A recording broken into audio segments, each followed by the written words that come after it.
So one of the radio stations that people have been talking about a lot over the last few months is KIIS 106.5 in Sydney. It's had the most extraordinary change of fortune, and probably is the radio station that's made Australian radio more famous and more talked about around the world than anything in recent history.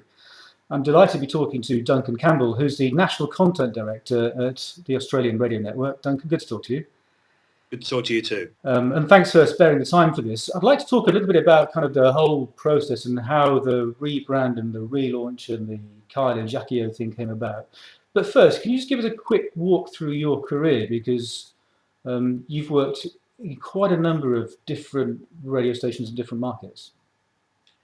Yeah, well, I began as a presenter actually back in 1984 in regional markets in Australia, and soon realised that I wasn't terribly good on the air. So I thought, if I can't be good on the air, I'm going to try and be the best I can off the air, and moved into programming and set up the first FM station on the central coast of New South Wales, about an hour north of Sydney.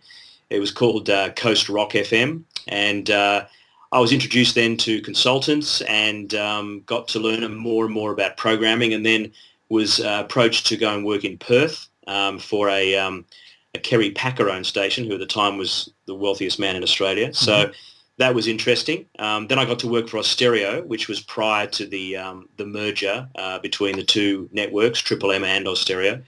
Got to work in Brisbane, Melbourne, and then was lucky enough, once the merger happened between those two groups, to work internationally for what was called Austereo International. And I, along with Eric Selmans, who was their research consultant at the time, got to set up 8 new formats in Kuala Lumpur, which was fantastic for us.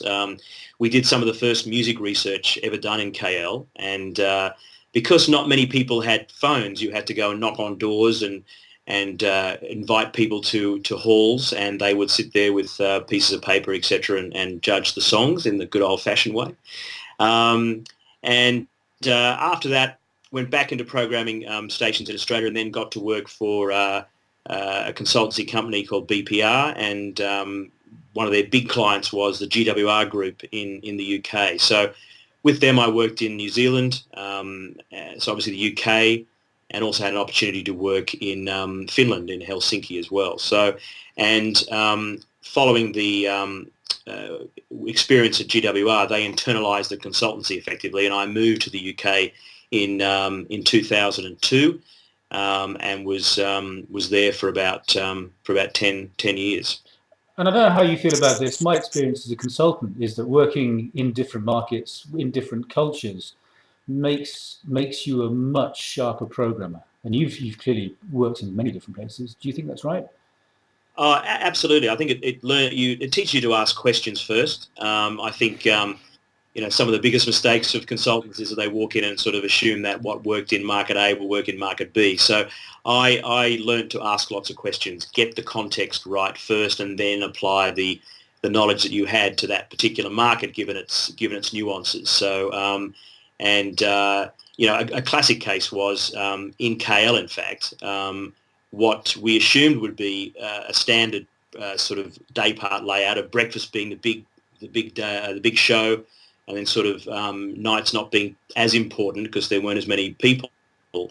In KL, because a lot of people didn't have TVs, radio was hugely important at night. So the night show was as big as the breakfast show in potential cume. So that was my first sort of insight into how different markets can be, and the lesson not to assume that what works in one works in the other. So from your point of view, clearly the Mix 106.5 was not a kind of overnight success in career terms, or a career high in career terms, but certainly it's sort of, I think it's probably shaken the radio world a little bit, because conventional wisdom tends to be you can't take a morning show across town and make it work just as well. So can we start at the beginning and say, I think Mix 106.5 was there before, and that had a rebrand really at the start of last year, relatively close to the relaunch. So what was the story there? Well, we were struggling with Mix 106.5. I mean, the Australian Radio Network had 2 FM stations in Melbourne, 2 FM stations in Brisbane, and 1 FM station in Brisbane and 1 in Adelaide. And the problem child was really Mix 1065. The others we had fixed, and they were performing relatively well. Not as well as they are today, but they certainly were performing better than Mix 1065. And the problem with Mix 1065 was its heritage. It had been a soft AC many years ago, and a lot of those Celine Dion images were still very strong with audiences. And we had tried to contemporize the station, and it was really what I would call a hot AC, sort of wedged between the CHRs and the oldies sort of classic hit stations, and more recently Smooth, which Nova had or DMG had launched.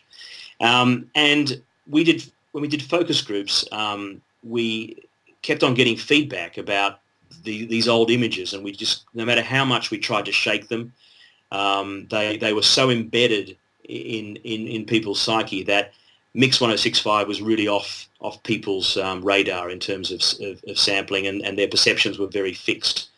So we struggled with that, and that was one of the primary reasons why we moved to KIIS 1065 when we had the chance to hire Kyle and Jackie O. So a big decision, January you put in a new breakfast show, something like 11 months later you decide to rename the radio station, relaunch it, and research pivotal in coming to that decision?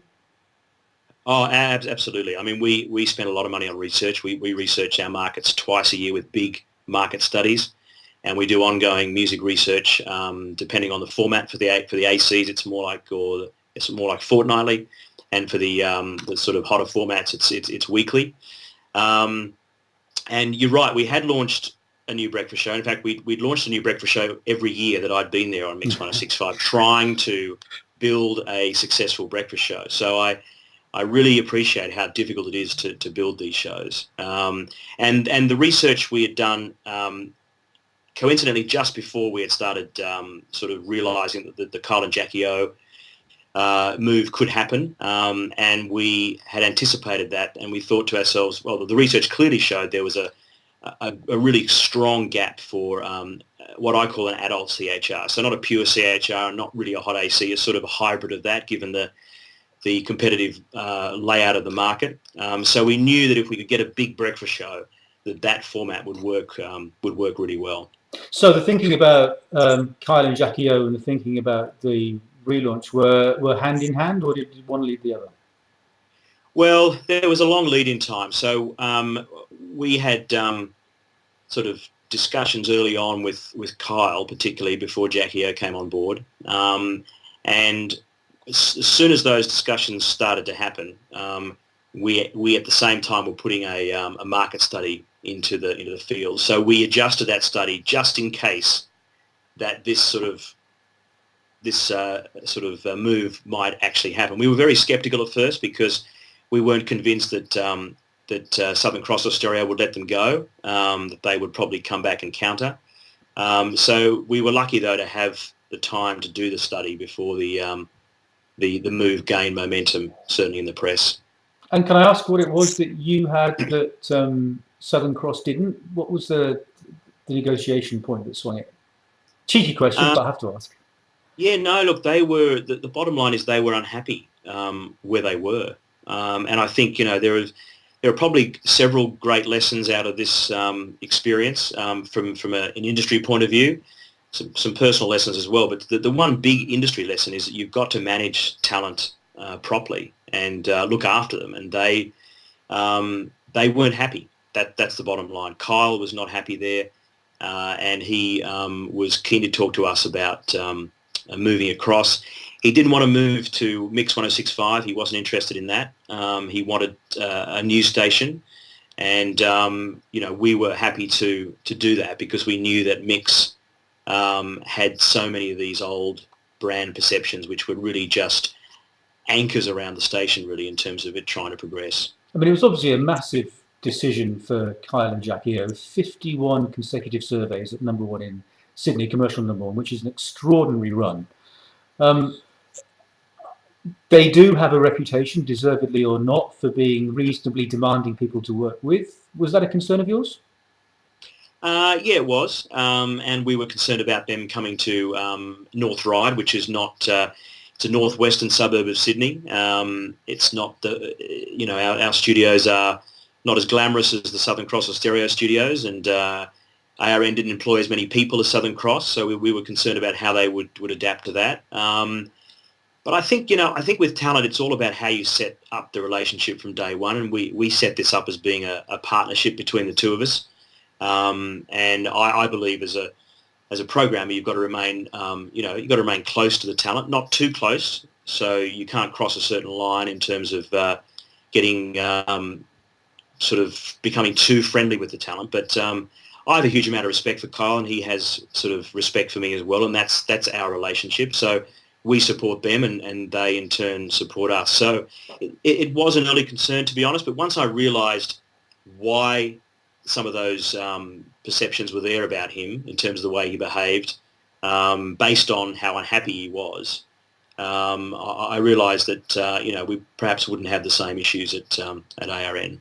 And just in terms of the management structure, you're the group national content director, so you have a lot of different things to worry about every day, different radio stations, different people. Are you the guy who manages that relationship with Kyle and Jackie O?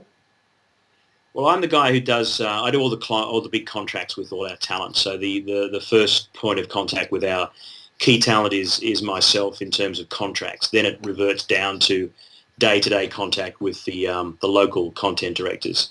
So we were lucky enough also to bring across the content director of Today FM, who was Derek Bargwana. So he moved across as well. So that was a familiar face and a familiar working style that Kyle was used to. Yeah. So that's how it operates. So let's fast forward through the year then. Deal's done. The news breaks mid-November. Now, the news broke when some photos went public of a rebrand and marketing campaign that was on the walls of an agency that was allegedly taken, photographed by a passerby. Was that whole thing a PR stunt? Look, I wish I could say it was, but it wasn't. It was actually a genuine mistake from the agency's point of view. I mean, this window was in a back alley, and it wasn't at street level. It was actually a bit higher up. So whoever took the photos would have had to stand on something to take the actual photo. So no, look, we at the time spun it as it was a PR stunt, but it wasn't really. No.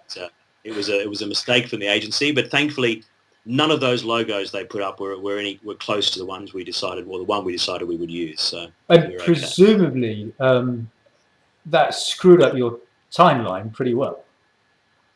Well, it just meant that we hadn't signed anything by then. That's the thing. So we were operating. The business was operating on sort of two parallels really, or two rails.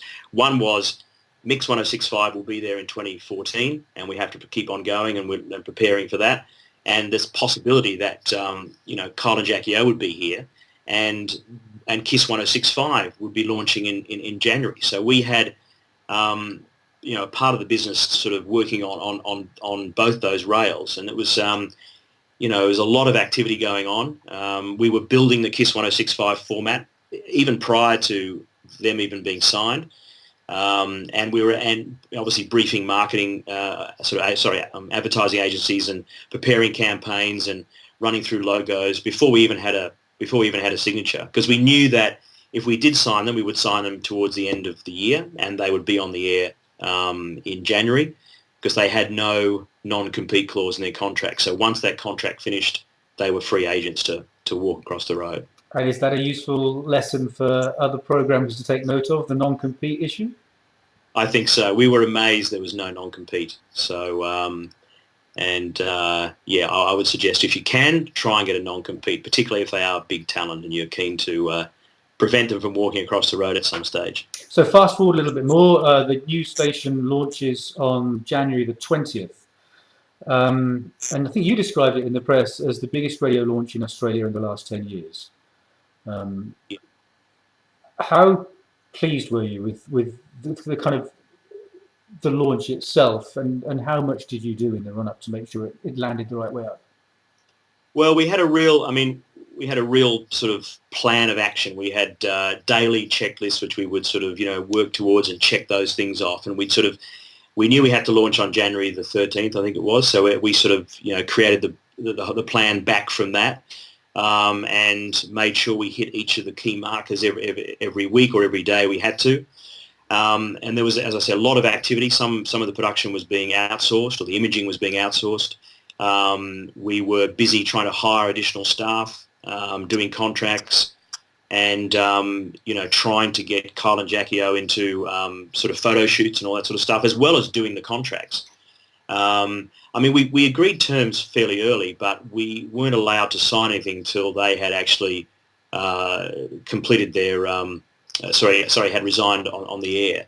So they resigned they left their final show was Friday. We hadn't signed the contracts till Thursday night, the day before.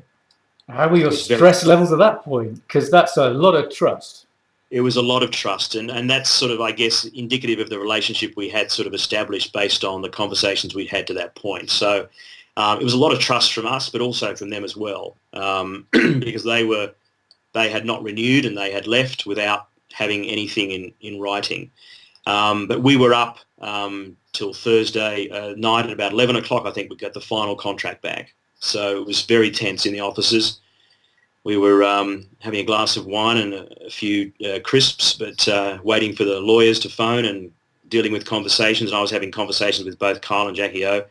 So it was, it was quite extraordinary, actually. Wouldn't want to go through that too often in my life because the stress levels were pretty high. But the end result was that we got them signed, and we announced they were moving across to a new radio station literally 10 minutes after their show finished on the Friday. And once they were in the building, how much time did you have, or did you use for things like dry running and rehearsals? Because obviously, as a team, they've worked together for a very long time. Yeah, they had. So, we were frantically rebuilding the studios as well to try and create, we managed to create a new studio for them.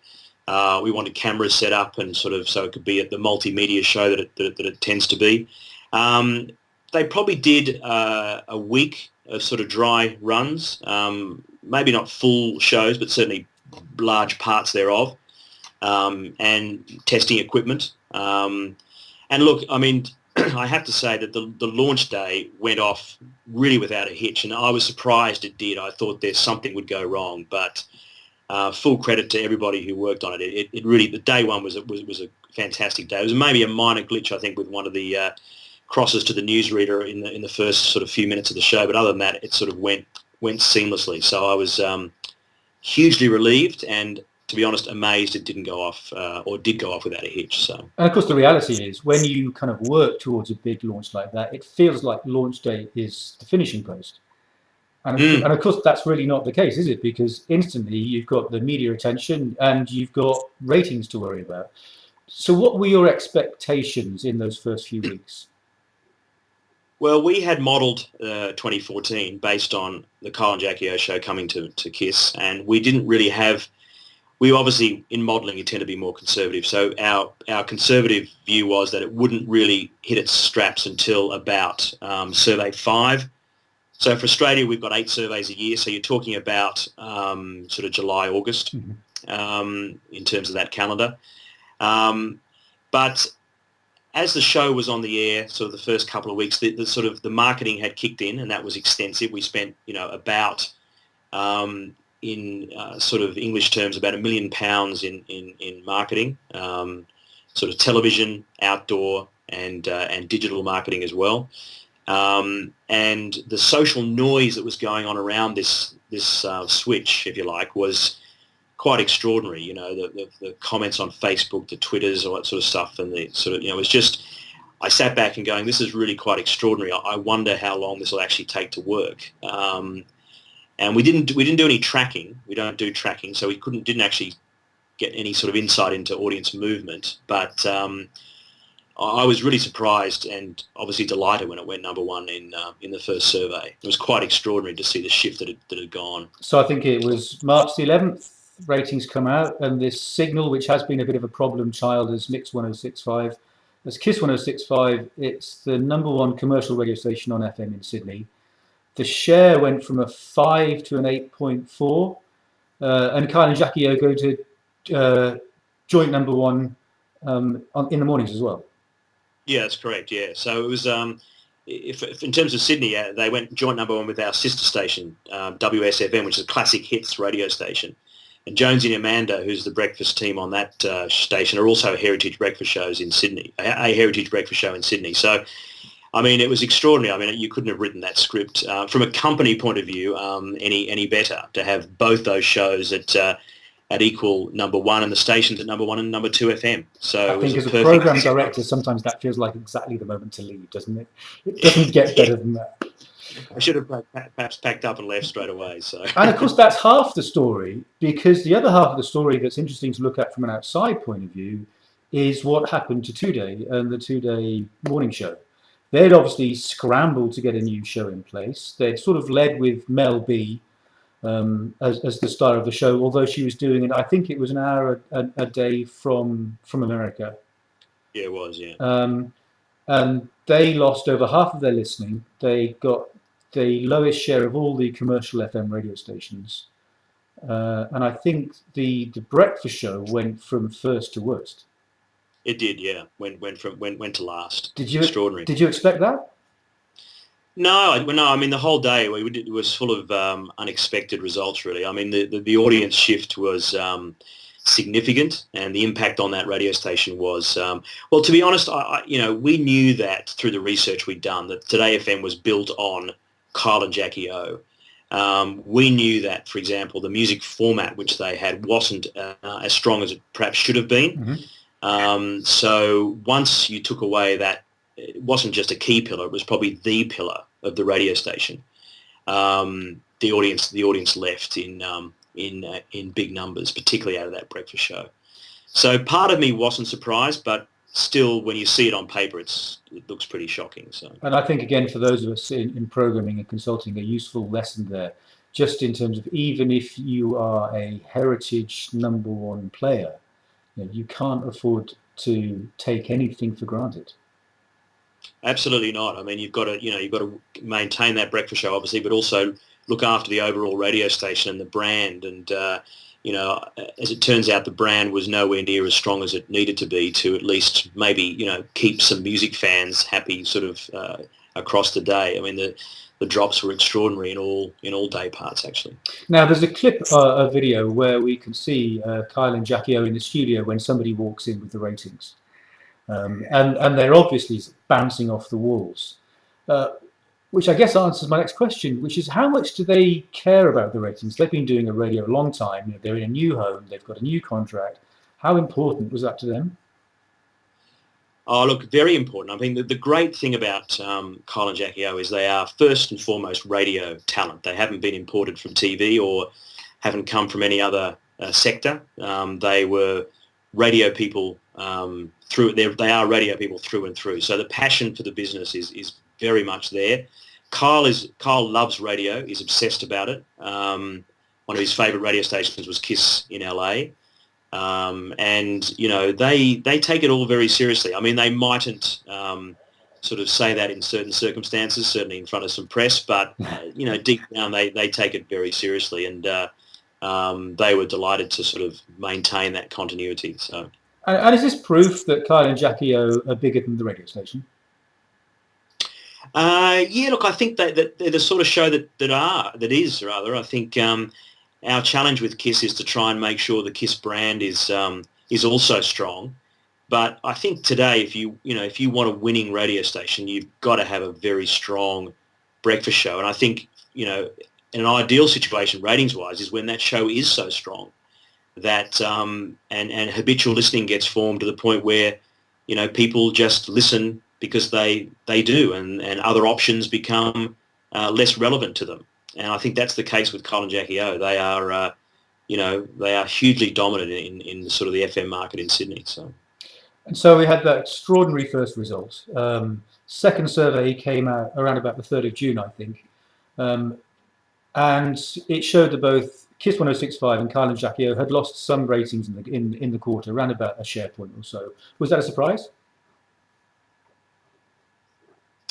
Look, I think they that was survey 3 you're talking about, right? Was that the one in survey 2 was still? So this is June. June, right? Yeah. June. So Yeah, that's survey 3. Okay. So that was So the first 2 surveys were very strong. Survey 3, we saw KIIS drop back. So look, I never expected them to keep surging forward, but they took probably a bigger hit than we thought they would in terms of it settling back. And the end result of that was that WSFM surged ahead and became the number 1 station and the number 1 breakfast show in Sydney on FM. Do you have any concerns? There was clearly this remarkable momentum in social media and this big marketing campaign. Are you concerned that the novelty factor might wear off, or do you think the market's just settling back to a more realistic level? Oh, look, I think there's a combination of those things. I think we had marketed classic hits during that survey, and we knew that WSFM had sort of some low awareness levels, so I think the impact of that marketing certainly hit the diaries. We have a diary methodology in Australia. And, Kyle and Jack were going to ebb and flow a little bit. I think the novelty hasn't worn off. I think the show's very strong, and we've, recently done another market study, and, that reinforces that fact. So, look, I would expect them to, they probably won't come back this survey, the next one, because of the way the diaries work and the waves and what gets carried forward. But I think by survey 5, they'll be back at number 1. So for you in your professional capacity, what have you learned through the process of launching KIIS 1065 and the success that it's brought? Well, I think, perseverance. I mean, we really persevered with Mix 1065, and I think, you've got to keep on persevering and keep trying, as we did with those breakfast shows.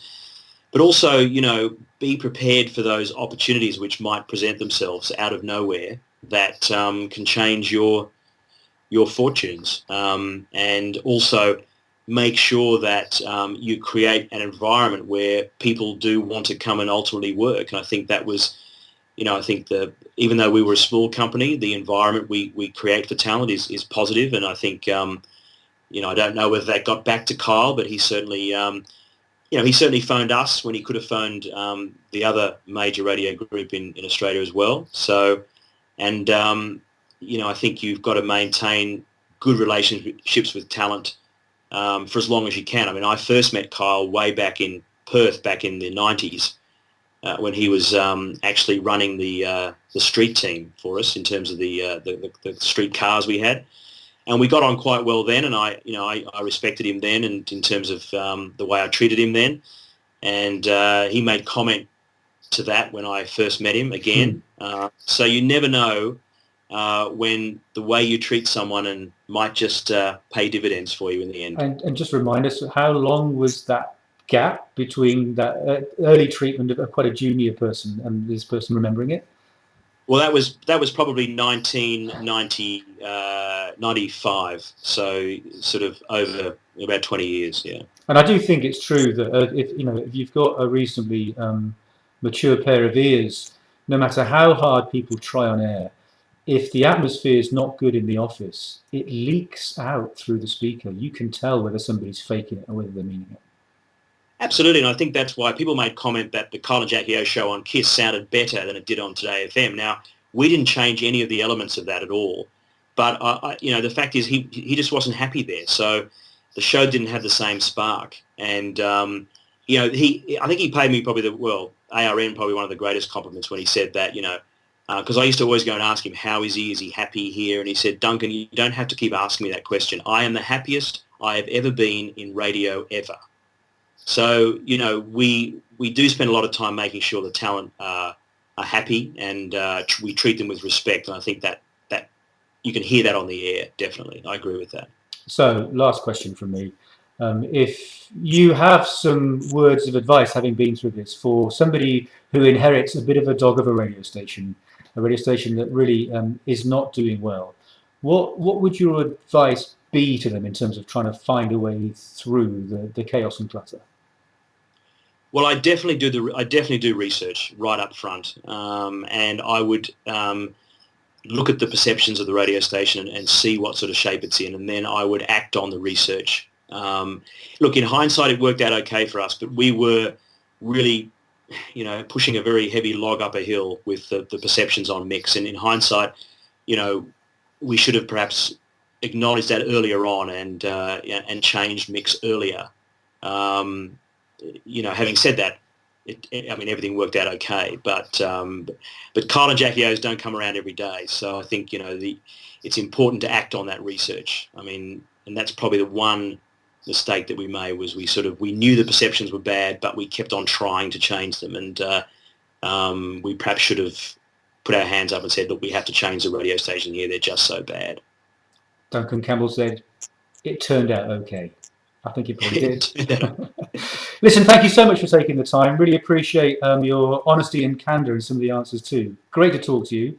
Congratulations on a sort of worldwide radio success, and long may it continue. Good to talk to you. Thank you very much. Yes, long may it continue. Thank you. Cheers, Good to talk to you. Bye-bye.